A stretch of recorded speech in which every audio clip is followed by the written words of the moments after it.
Good morning, everyone. Welcome back again. It's 8:57, so we do have about 3 minutes. Then we can get things rolling for today.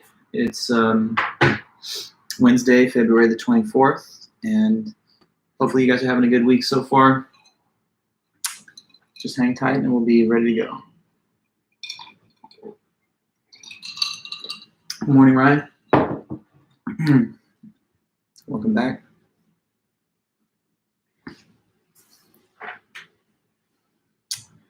Dimitri, hey there. Hey, Julia. Good to see everybody.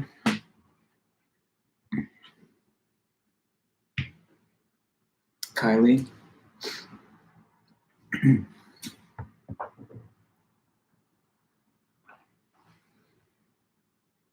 Yeah, you guys gotta let me know what you think about pizza.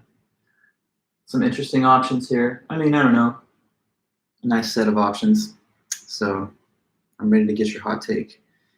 Yes. Hey there, everyone else. Hi, good to see you guys. Sloan, Claire, Jiaonian.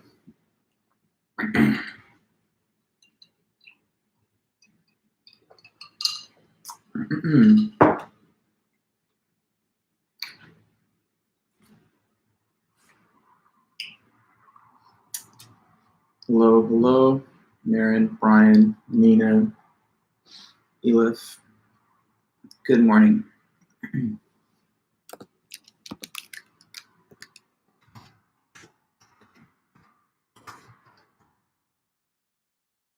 Eloise, good to see you. Just another minute here.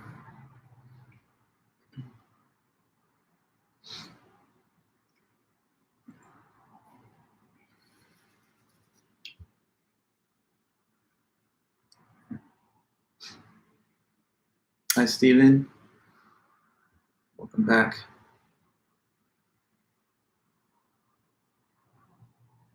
I wonder, you guys know anybody that's got this vaccine already? I mean, you guys are pretty young, so I figure you're in the least likely group to get it. My brother got his first dose yesterday, which is kind of cool. He's a teacher also, so some of us teachers are being prioritized, but Chapman hasn't secured a supply yet for the faculty, so there's kind of a little bit of lack of clarity about when we'll all get it, but hopefully they can set some aside for us.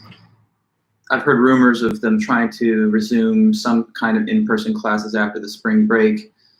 I don't know if this will happen or not, but maybe it will. We'll find out. Okay.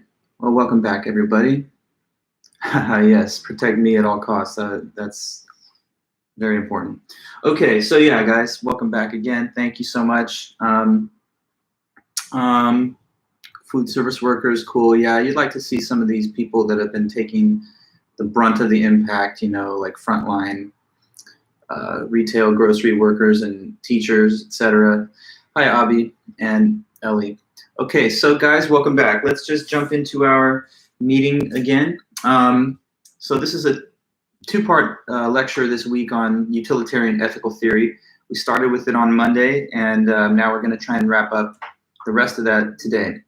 So we've started off this week on a second topic in the class, which is ethics. Ethics is the theoretical study of morality, moral concepts.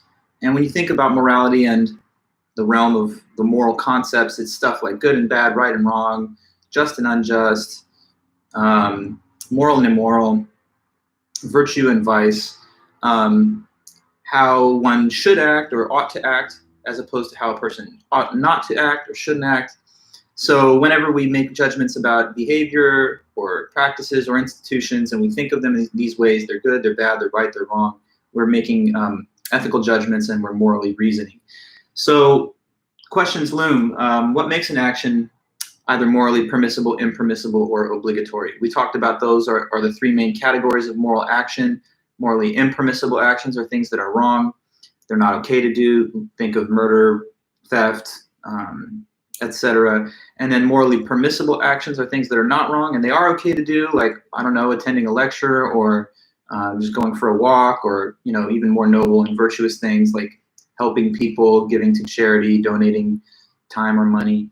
Then you have morally obligatory actions, which are things that morally are mandatory or required, like, I don't know, taking care for your child that you've got custody of, or paying for a service that's already been given to you, and not performing any of the morally impermissible acts, so on and so forth. So then the question is, well, what are the principles that define what makes an action a member of either of these different categories? And the first theory that we've been looking at now is the one given to us by John Stuart Mill, British philosopher, economist, and a member of parliament in the 1800s. He lived from 1806 to 1873. His viewpoint, and there's actually a number of other thinkers in the same time period that were also kind of forefathers of utilitarianism. I didn't really talk much about Jeremy Bentham, but he's another British philosopher who's 2 generations older than Mill, basically, and he also kind of starts talking about utilitarianism in his work. So there is at least 1 or 2 historical predecessors to Mill that mentioned these concepts, but he, I think, takes the title as the primary expositor of the theory because he's got the most lucid and detailed writings on it. Anyway, so what is utilitarian ethics? It says that the right action, the morally obligatory action, is whichever action among your different alternatives that would generate the most overall happiness for the greatest number of people. And I think I mentioned to you that this is a consequentialist ethical theory, which means basically that it's consequence-based. To consequentialist ethical thinkers, the results that come from what you do are the defining factor in terms of what moral status the action has. So the consequences that particularly do matter for utilitarian ethicists are those as they bear on total human happiness. So if you're thinking as a utilitarian and that's your ethical system, then you would always try to take the action that generates the most overall happiness for the greatest number of people. And those are the consequences that you should always be, I guess, trying to generate with your behavior. So you would always take view of the various actions open to you and do whichever one that reasonably would lead to the greatest total output of happiness for all. Okay, now this theory, he say, is based on a principle called the greatest happiness principle. And the greatest happiness principle just says that actions are right to the extent that they promote happiness, and actions are wrong, morally wrong, to the extent that they promote the reverse of happiness. And in this formulation, the word happiness is defined as pleasure and the absence of pain. And the reverse of happiness, therefore, is just defined as pain and the absence of pleasure. So he thinks it's kind of already immediately intuitively obvious to us that we each seek pleasure and try to avoid pain. And therefore, why wouldn't that be the right kind of standard to reach for in your ethical lives? Trying to take actions that generate more overall happiness rather than less, not just for oneself, but for all affected. Okay, so that brings us to this diagram, and that's, I think, where we ran out of time last meeting. I was going to tell you guys about how to, for example, utilize the theory in making a practical choice, an everyday kind of not very consequential or heavy choice, but we're talking about pizza toppings and selecting the right variety of pizza for a given group. Okay, so when we have this graph set up, I just put it back on the board again now to start the meeting. It's a box which has 4 vertical columns and 4 horizontal rows, so it forms a grid of 16.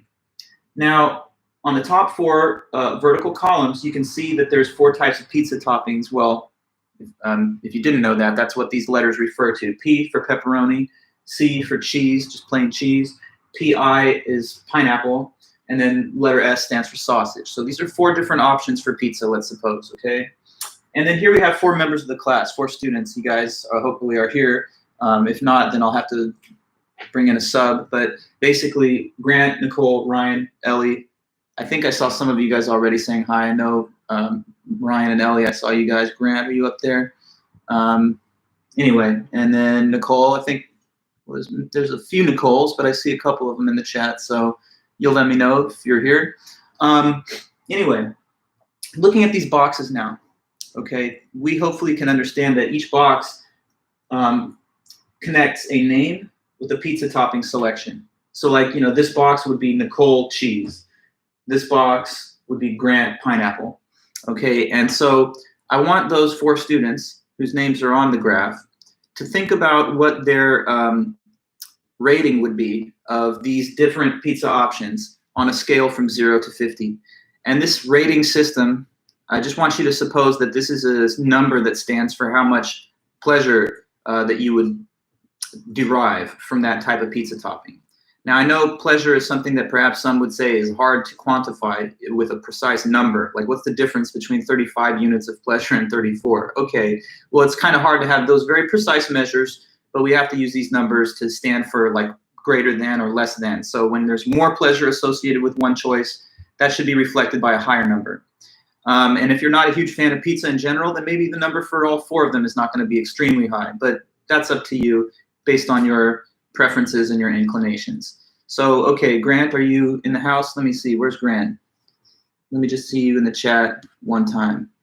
If you're here. If you're not, then that's a problem, but it's okay. We'll just get another person. Hey, Grant. Okay, perfect. Thanks.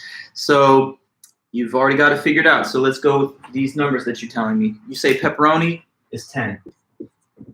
So, like, I guess that's a little boring to you, but some pleasure. Now, if we're talking about cheese, let's boost it up all the way to the maximum of 50. So you're a cheese lover, I guess. Pineapple, you're going with 35. So the ever controversial, very divisive pineapple. You like it better than pepperoni? Not quite as much as cheese.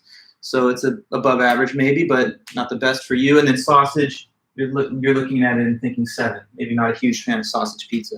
Fair enough. Okay, so thank you, Grant, for your preferences. Now we go to Nicole. I'm not sure. I know there's Nicole with 2 L's, and this I spelled with 1, but maybe my spelling was off. Anyway, Nicole, here you go. You're already telling me. Thanks. So you say 50 when it comes to pepperoni. That must be like your favorite or whatever. And then cheese is like half as much. So that's a 25. Not too bad, but not as fun or interesting or pleasurable as pepperoni. Then pineapple, you're going down to 10. And sausage, not a huge fan of sausage either. So that's your, I guess, distribution of preferences here. Thanks, Nicole. So we're moving on to Ryan. Let me know, Ryan, what do you think? 4 different types of pizza. And where do you stand when it comes to these? Okay, Ryan, good. So for you anyway, you're thinking 25 is pepperoni. Cheese, twice as much, 50. And then going over here to pineapple, 5. Not much pleasure there. Sausage, kind of on par with pepperoni. So for you, you're neutral. If it's pepperoni or sausage, you could care less. They're both just as good. Interesting. Okay, and then we go to Ellie. Let me know, Ellie. There's 4 more values to add. So what would you say here?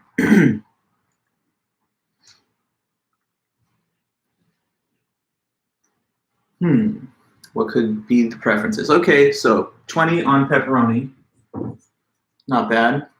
Cheese, though, much more of a preference for that. Going over to pineapple and sausage, they're both for you kind of just meh, 10. Not as enjoyable as pepperoni and even less so than cheese. Okay, so good. With this graph now filled in,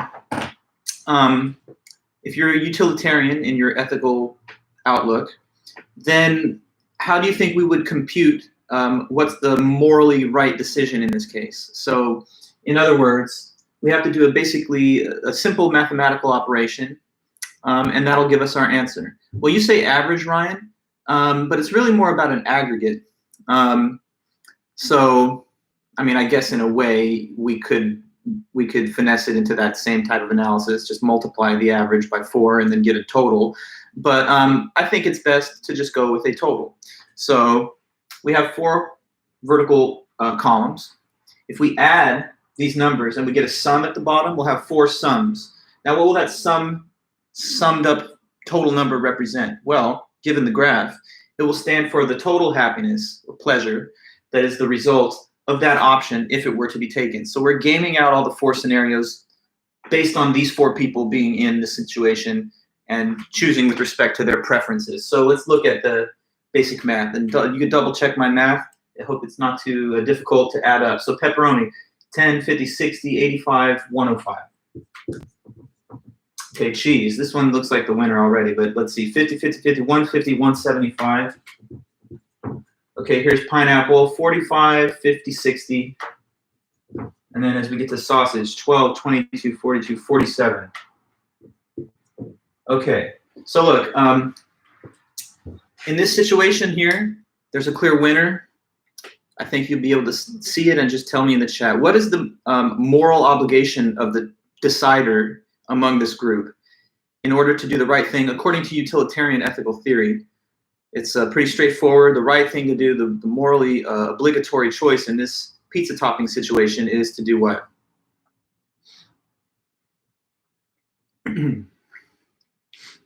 What do you think? What's the right call? It is cheese, yes. Morally obligated to get cheese pizza in this situation, correct. Why? Because it dominates the other choices given this group's preferences in terms of total happiness. Now, is cheese everybody's favorite in this group? Well, not necessarily. I mean, Grant, Ryan, Ellie, I guess you guys are all on board. But unfortunately for Nicole, this is not her favorite pizza. It's pepperoni. So why is it that she doesn't just get pepperoni? Well, because utilitarianism says that it's the total amount of overall happiness that you're obligated to maximize with each action. So sometimes that requires like taking one for the team. And I guess in this situation, Nicole's the one that kind of bears the brunt of that taking one for the team concept. But at the same time, in other cases, you know, your preferences might align with what's good or best for the whole. In those cases where it doesn't, though, the principles of utilitarianism say that your overarching goal is to maximize utility for the greatest number of people in the greatest amount. Now, there's another kind of consequentialist theory. Remember, I told you consequentialism is a family of different ethical theories, and utilitarianism is just one member of it. As opposed to utilitarian consequentialism, there's also hedonistic consequentialism. And hedonism is a word maybe some of you have heard. If not, I'll add it to your vocabulary. Hedonism is the ethical theory that says the right action is whatever creates the most happiness, but just for you, the one individual. And it's kind of relegated to the sidelines of ethical theory because for most people, and I hope you can see why, it strikes them as an invitation to just live an egocentric life where you completely ignore the preferences, needs, or interests of anybody else. And it's actually quite hard for people to live collectively and to coordinate their behavior if everyone's a hedonist, you know? I mean, in this case, I guess it wouldn't be that hard because these three people could just get rid of Nicole, I guess. But in many cases where I've devised these graphs in a class meeting, you know, the preferences aren't as aligned. You know, the four people will sometimes have like 3 or 4 different favorites. Well, what do you do when you're amidst a group and you have to make a joint decision, or you have to make a decision that affects all people, but everyone in the room is a hedonist? Should they even have friends, or should they just do everything alone? Should just kill the other people so you don't have to worry about them? You see, hedonism, in my view, is not necessarily correspond to what many people pre-theoretically think of it, ethics. Ethics is like how you ought to act if you're going to be morally enlightened. But hedonism just sounds like how people already have a tendency to act, just being selfish. So anyways, just letting you know that if you were a hedonist, it would be Nicole's thing to just break away from the group and get the best thing for her. But in utilitarianism, it's maximization of total happiness. That's the standard and the goal. So this is what we call the optimific act. That's another piece of terminology that some modern utilitarians use.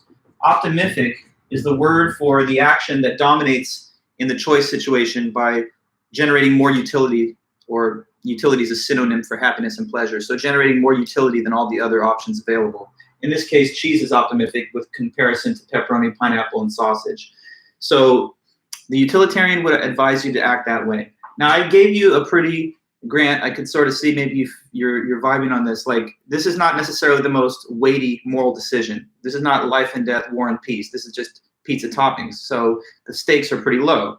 But if you were a utilitarian ethical theorist, or if that was your moral standard that you lived by, then you would make even very big and weighty and important decisions according to this calculus, right? So suppose you were a legislator voting on a bill, and the bill that comes before you asks you to say yes or no. If you're a utilitarian, then you would consider what would be the consequences for total human happiness of all affected by the law if it were to either be passed or if the bill were to be defeated, okay?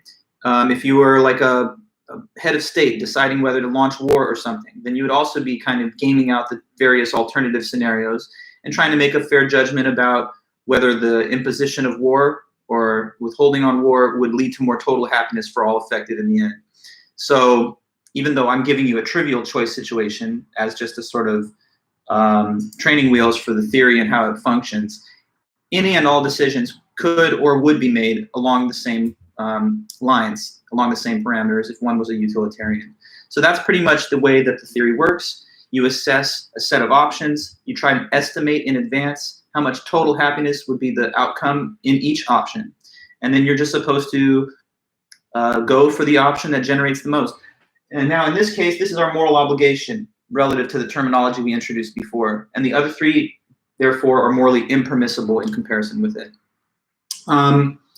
So I want to tell you a little bit more about the theory before I state a few things about objections to it. Okay, because objections are always important in philosophy, as we already know. And we want to build this theory up, and then I'll try to tear it down a little bit, at least so that people can see what critics might say in opposition. Now, one more point that's given by John Stuart Mill and other utilitarians to emphasize that this is like a correct moral theory is this point here. Why should it be that happiness or pleasure is the thing that we all strive for in this ethical theory? According to Mill, it's because of this, because happiness, or since it's pleasure is the same thing, I'll just put a slash, happiness slash pleasure is the only thing that we human beings pursue or seek as an end and not as a means.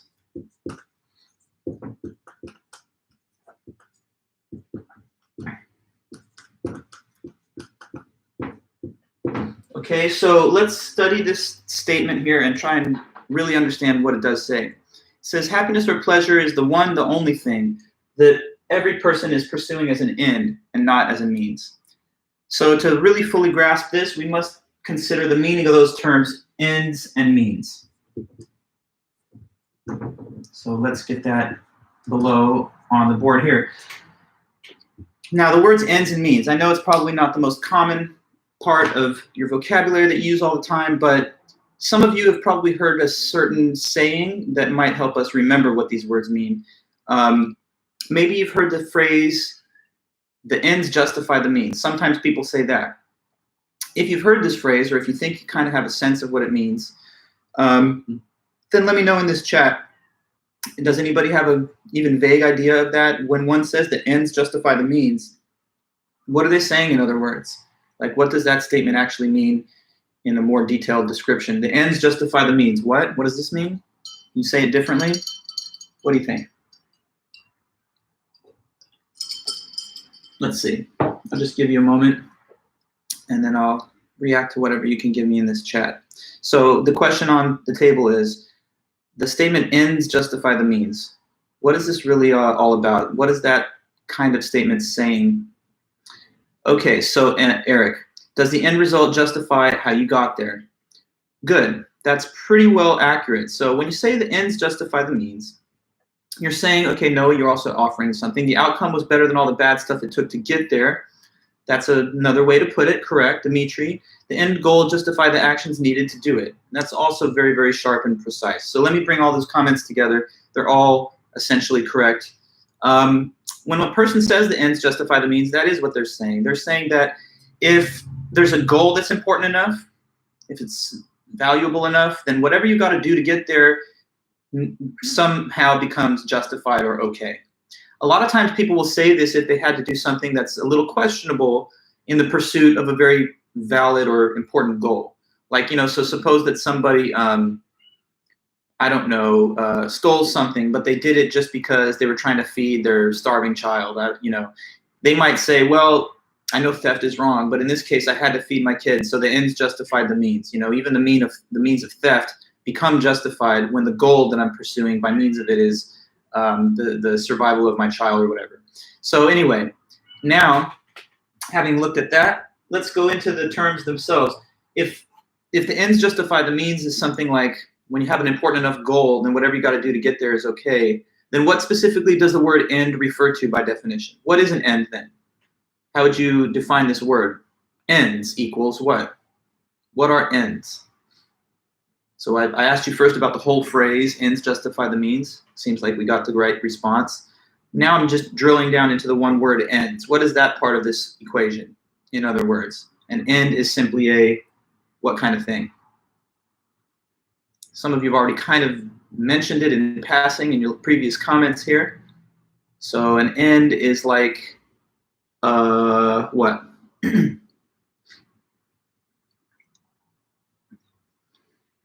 You say, Sam, conclusion. Okay, that's one way to say it. Like you're thinking the result, the outcome. Kind of, yes, but I would just add this. It's not just the result, it's the result that you intend. So it's the intended result. It's like a goal, in other words. That's right, Eric. So it's a goal, it's an objective. It's the end result that you want to have happen. So ends are just goals or objectives. Goals/objectives. Okay, so now that we understand that, what are the means in relationship to the ends? The ends are your goals that you're driving for, that you're trying to pursue, and the means are what? Yeah, mission completed. That's one way to put it. The end. But what are means in reference to those ends? The means are the measures taken to get to the goal exactly. So those are the actions or the methods that you take to accomplish or to achieve the different goals or ends that you have. So these are actions taken or methods used to achieve one's goals.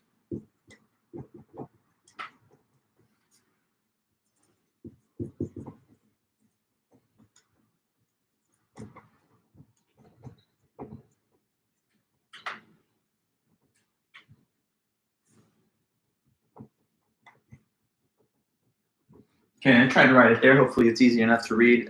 It says, means, actions taken or methods used to achieve a person's goals. So now that we're all clear on what are means and ends, we can come back to this principle that is being argued for by Mill and by other utilitarians. If you're sitting there wondering, well, why would happiness and pleasure be the thing that we should all be trying to maximize to the greatest amount? Is that really the right standard of ethics? He would say yes, and here's why. It's because happiness and pleasure is the only thing that we all are pursuing as a goal. That, he is telling you, is the ultimate goal and objective of all human behavior, and really probably all life forms, but just focusing on us for a minute. The pursuit of your own personal happiness is your ultimate goal. And everything else that you want in life is not the goal, it's just a means to that end. Okay, so everything that you're doing is basically directed at the pursuit of your personal happiness. Now, if that doesn't seem like intuitive to you, let me try and walk you through your own current situation, and hopefully then it'll seem like at least plausible. All right, so like right now, for example, even what you're doing at this very moment, you're not just doing it for a random reason. You're doing this because you have a goal in mind. So let's just start with that. Why would you ever watch a lecture on YouTube like this? What are you doing? Like, why are you doing this? What is your goal? What's the point? This lecture, you could say, and the attendance of it is a means to something. Well, being present at this meeting could help serve as a means to what end? That's something that I guess you'd be able to tell me. So what do you think? Okay, well, Dimitri, that's very noble. You say to learn. And I like that because, you know, learning is kind of an end in itself, isn't it? Even if it doesn't lead to anything further. But to be real, most of us probably have a little more of a practical thing in mind.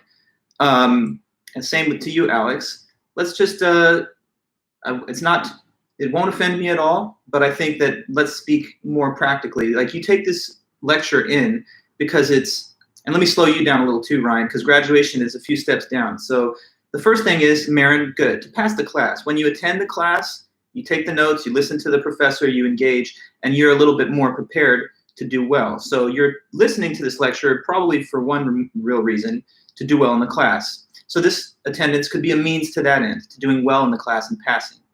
But let's continue from there, because obviously that's not your last goal. Passing this class is not your ultimate goal in life, and then you're like, I don't know what to do with myself anymore. So once you pass the class, let's suppose, well, what would that be for? Why do you want to pass this class?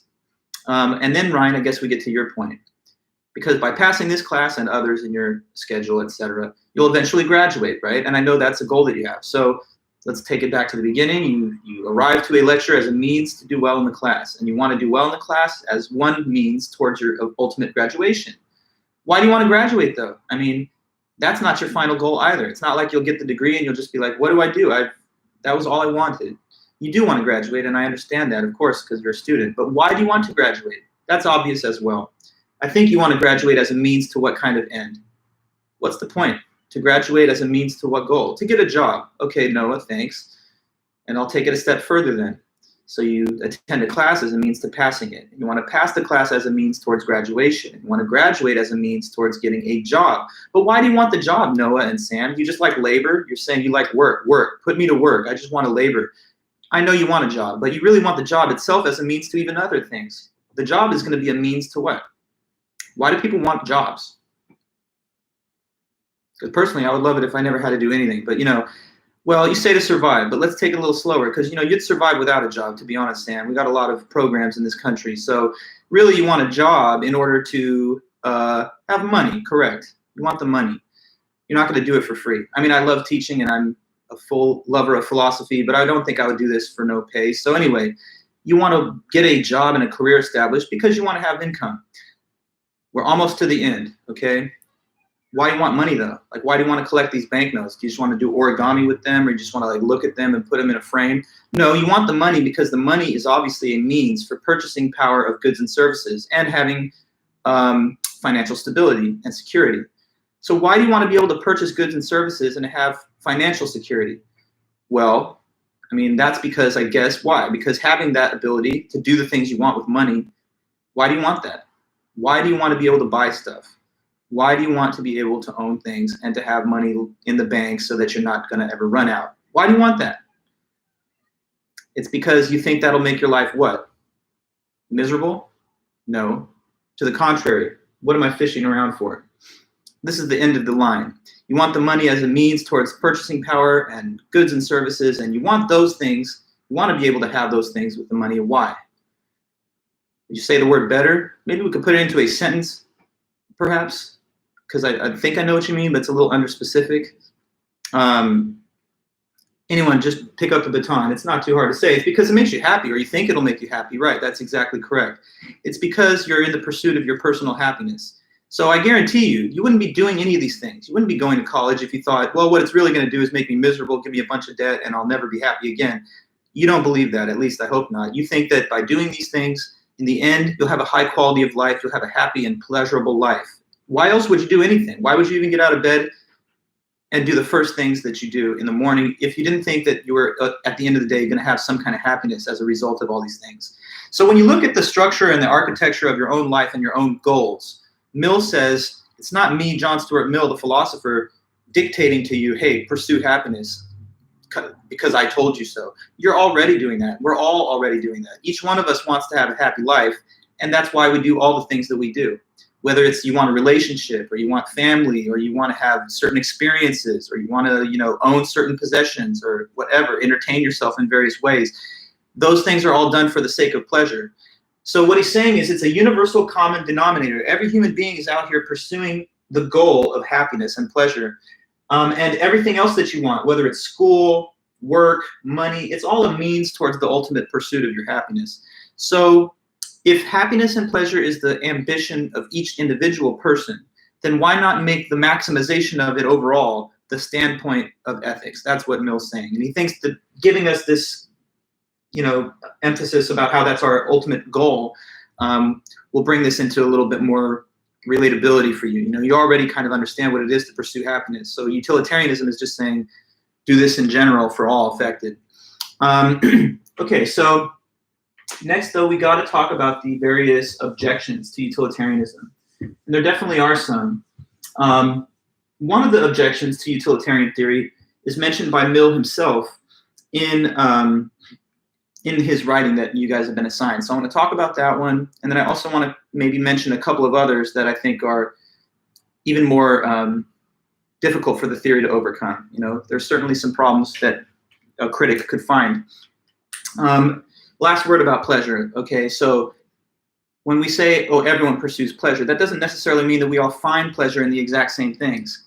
Okay, like I was watching some crazy stuff on Instagram yesterday, like people doing these, like they're jumping off mountains in air suits. You ever seen this? I mean, it's pretty cool looking, but the only thought that I was having, I'm joking with my friends, like, to me, that would in no way please me. I would not find it pleasurable. Even as I'm going down and it's a total success and I land successfully, I'll just be plagued by nightmares and like night terrors forever, thinking about falling out of the, off the mountain in the air suit. So other people, though, that's going to be like the greatest experience of their life. They're going to say, that was the most fun I ever had when I jumped off the mountain or something. So different strokes for different folks. One thing that might be pleasurable to you might be annoying or really just miserable for another person. But that doesn't mean that the two people don't both want pleasure in their life. It just means they seek it from different sources. You know, some people are introverted and they don't like big social settings. Other people, they're the life of the party and they can't stand to be alone. So pleasure is the common denominator, but it doesn't mean that it's pursued in the exact same way from person to person, obviously. Okay. And no offense to anybody. If you want to get an air suit and go out there and do that, more power to you. I mean, it's probably fun for other people, but maybe just not for me. Okay, so now let's get to the objections. One objection, so objections to utilitarianism.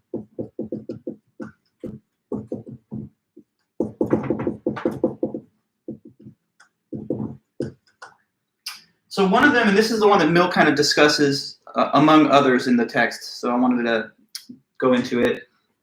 He calls it the objection of a theory fit for swine.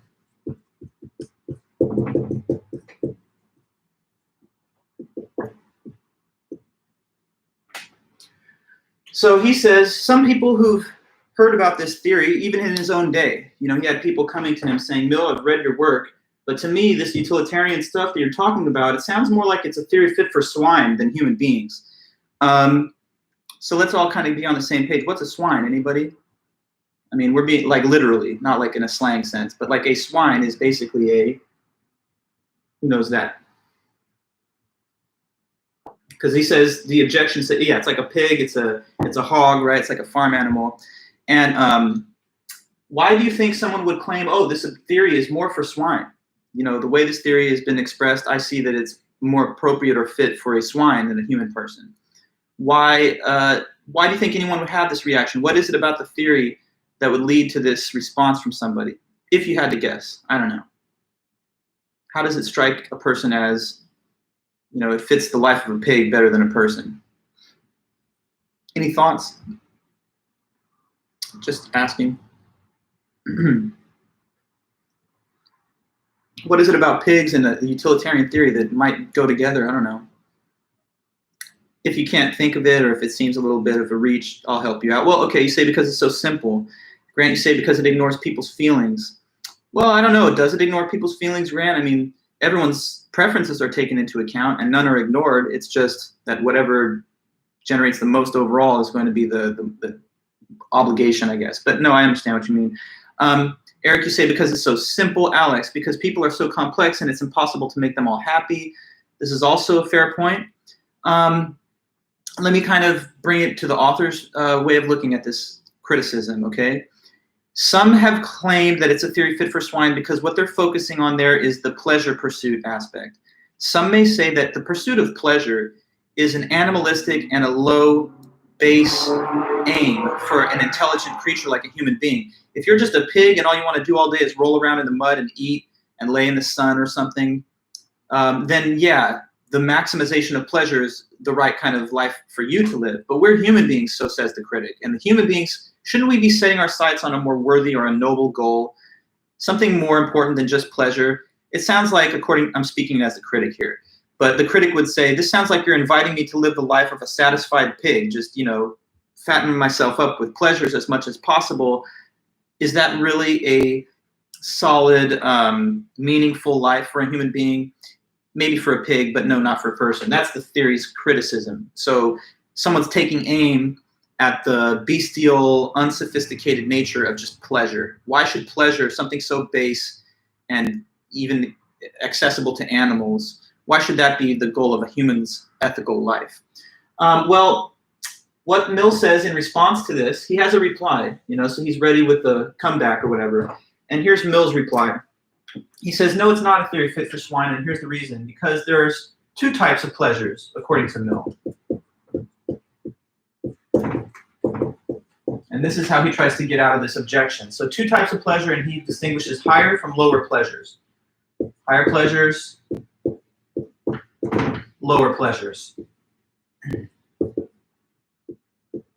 So the higher pleasures are only capable of being experienced by humans, okay? Pleasures only humans can enjoy.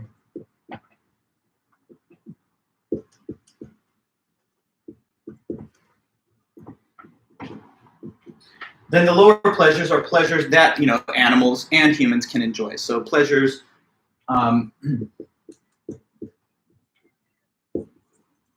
that animals can enjoy.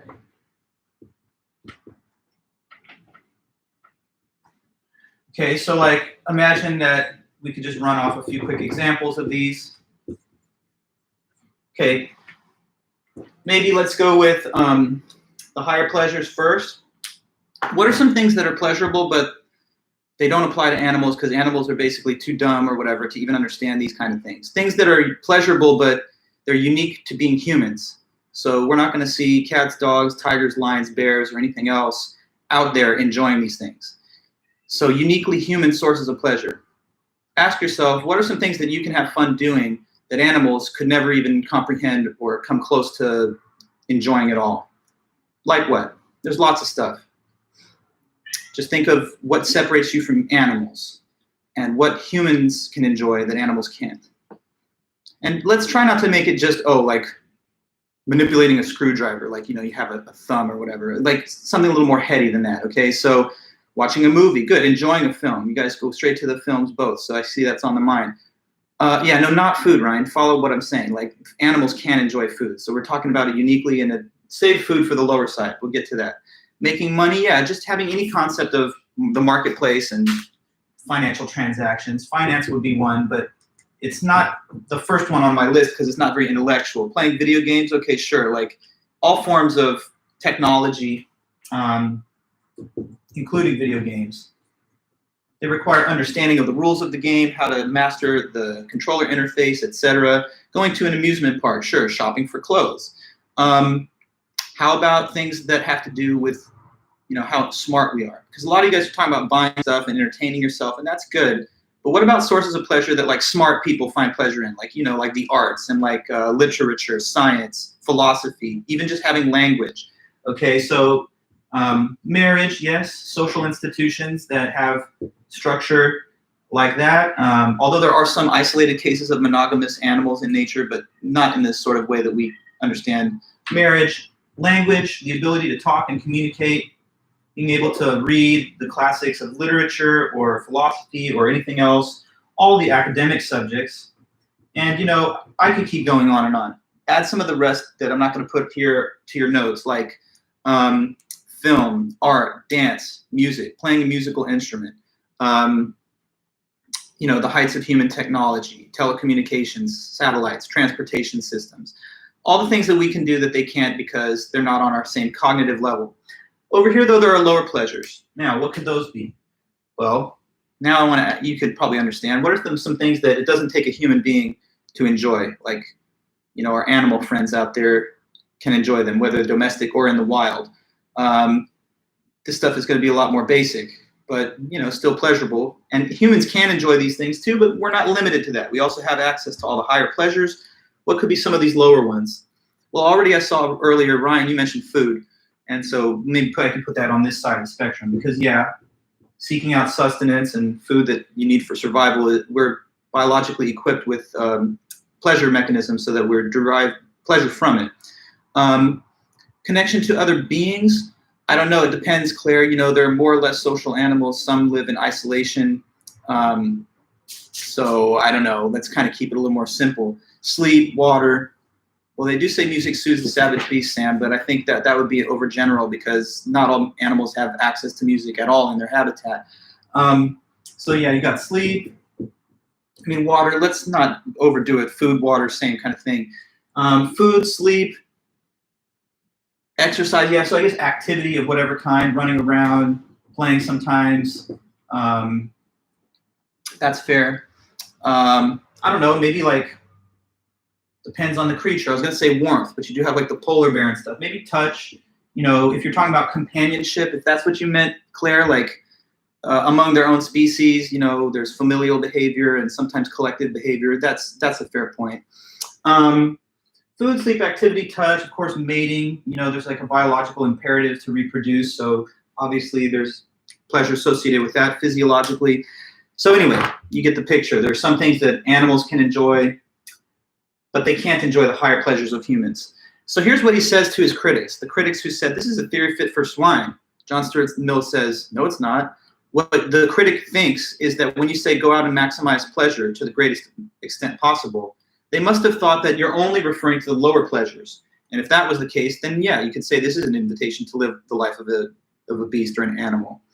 But Mill says that's getting the theory wrong. I never said go out and seek to obsess over and consume your life with the pursuit of the lower pleasures. He says, no, I'm actually telling people to pursue all the pleasures that humans can enjoy, but even with greater emphasis on the higher pleasures. He wants to say that these higher pleasures are greater and more valuable than the lower pleasures are. So he says, don't misunderstand my theory as just live like an animal and eat and sleep and reproduce as much as possible at the expense of everything else. If that was the case, then sure, the criticism would meet the mark. But he says that's off. That's not right, because what he has said is promote pleasure inclusive of the higher pleasures. And he thinks that by noting the second category here, that absolves him from the criticism, because he's not saying live like a pig. He is saying pursue all pleasures possible, but he underlines and highlights the greater value of the higher pleasures. In fact, there's a famous quote of Mill, which is in the text here, and he says at one point in response to this, that it is better to be a unsatisfied human being than a fully satisfied pig. Meaning that even if you are like not the happiest person and you're dealing with all the complexities of human life, you're still living in a better way than a fully satisfied animal is. Now, I know some of you have had pets, or even if you don't, you may have looked at animals at a certain time and thought of them as they're sleeping and just being petted and fed all the time or whatever if you have pets.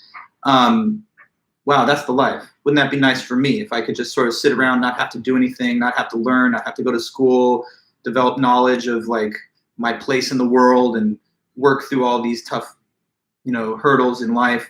But when we say that, Mill thinks that we're not speaking sincerely. We're being facetious, because if you really would trade in your human condition for the more fully satisfied life of the lower animal, then that would eliminate your ability to talk, to get married, to understand money, to use technology, to study anything. So your life would be severely impoverished from the standpoint of what kind of pleasures you could enjoy. So it's not just quantity of pleasure, but qualitatively, these matter more. And that's why he thinks that there's no serious comparison between the life of a human and a lower animal, since the higher pleasures give us so much greater value and importance and dignity. Okay, so that's one objection and his response. But there are two other objections that I'd like to quickly speak to, if I can, and that will cap off this whole discussion of utilitarian theory. Two more big objections are these: too demanding. And the real big one that I think that bothers me the most serious objection for the theory, is that no action is absolutely forbidden in principle.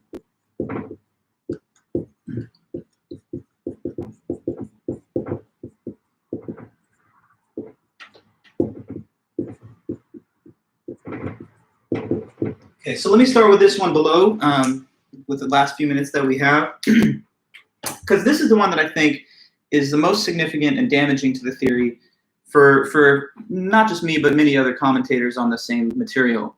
So let's try and understand this objection. Quick question. In utilitarian theory, for example, is it always wrong to lie?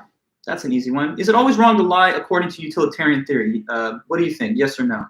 Is lying always wrong, or is it not always wrong?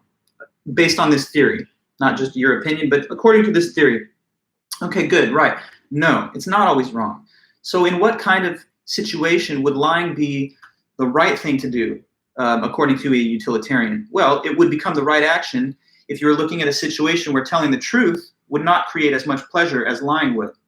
Okay, so like if somebody asks you, how do you like my outfit or whatever, and you think, or I don't know, maybe that's too subjective, but someone made a meal at like a potluck and you ate it and you felt like it was disgusting, the worst thing you ever ate, and then they're like, how was the food? And you don't want to hurt their feelings. If you tell them the truth about how it was, they're going to go away sad. So you just say, oh, it's delicious, top notch, great chef. Now the person feels good, but you told a lie. Now you might think in that situation, no big deal, it's a little white lie, and if it makes the person happy, that isn't wrong, or that is a good thing to do. But where does it end though? What if a person was cheating on a partner, and if they find out about the affair, it'll hurt them and destroy the relationship, but if they don't find out about it, I guess both people can continue to be happy. So is it good to then conceal wrongdoing as long as that makes people happier than knowing about it? I mean, that's a problem. we can continue on the same lines. Is theft always wrong according to utilitarianism? And again, it would just depend.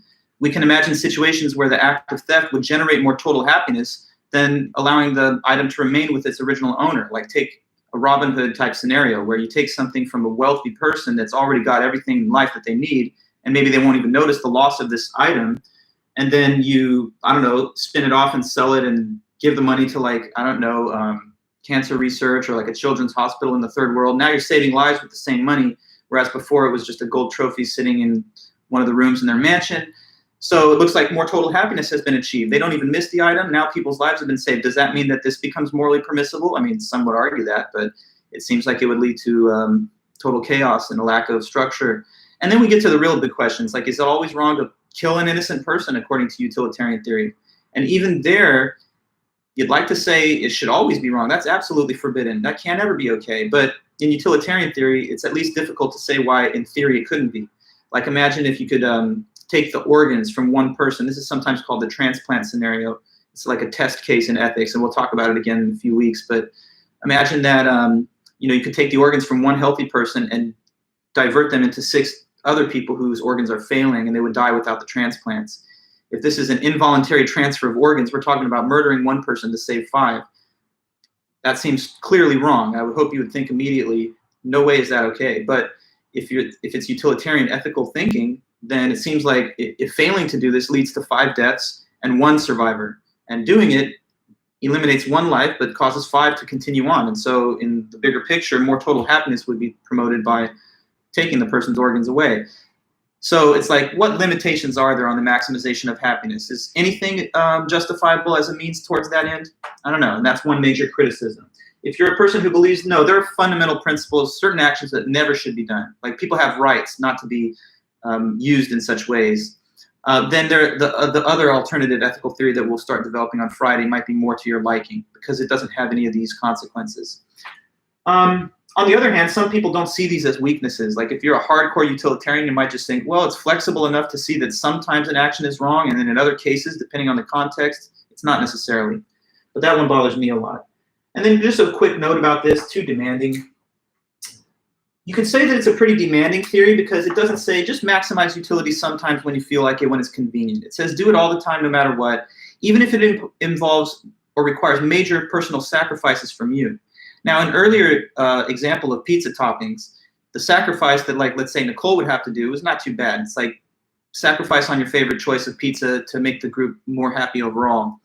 But like, what if the choice situation facing you was there's 2 burning buildings, there's a fire that has broken out in the local neighborhood, and in one of those buildings is a close friend or a dear loved one of yours, but it's just one person. And in another building that's adjacent to it, there's like a whole family of people that are screaming, come help me, open the door, get us out of here. But you don't know those people. I'm sure they're good people, but they're totally anonymous strangers to you. And you only have enough time to perform one rescue action. So according to utilitarian theory, who shall you save? What's your obligation? To save the dear loved one, like your sibling or best friend, or to go to the aid of the larger group? In utilitarian theory, I mean, your emotional bond would incline you towards the person who you have a standing relationship with. But the theory would say, kind of like a robot, no, you have to attend to the greater number because that's the greater good and that's more total life saving. Now, some of us might say, you know what, it's hard to do the right thing. And in that case, utilitarian theory has it right. You know, even though you do love that one person, there's many more people over there who also have a bunch of relationships. And in the bigger picture, that would be the right action. Many of us, though, would say that's demanding too much of me. If the theory requires me in some possible cases to deviate from established bonds that I have and loyalties that I've formed, then that can't be the right theory. So a lot of problems that can be mentioned, but now we've looked at it full spectrum. You know the theory, how it kind of functions, and how it can be applied to certain cases, plus the objections. So that's everything for today, guys. I know it took us an extra minute there to finish things up, but thanks a lot again, and I'll see you back on Friday. On Friday, we will start to turn a page to another ethical system. So we'll take a totally different look at ethics, and that'll be the work of Immanuel Kant. All right, everyone. So let me know if we're good to go in the chat, and then I'll just close the stream for today. Everything's good? Let's see. Okay, well, thank you so much. Awesome. Have a good day then, and I'll see you on Friday. Bye-bye.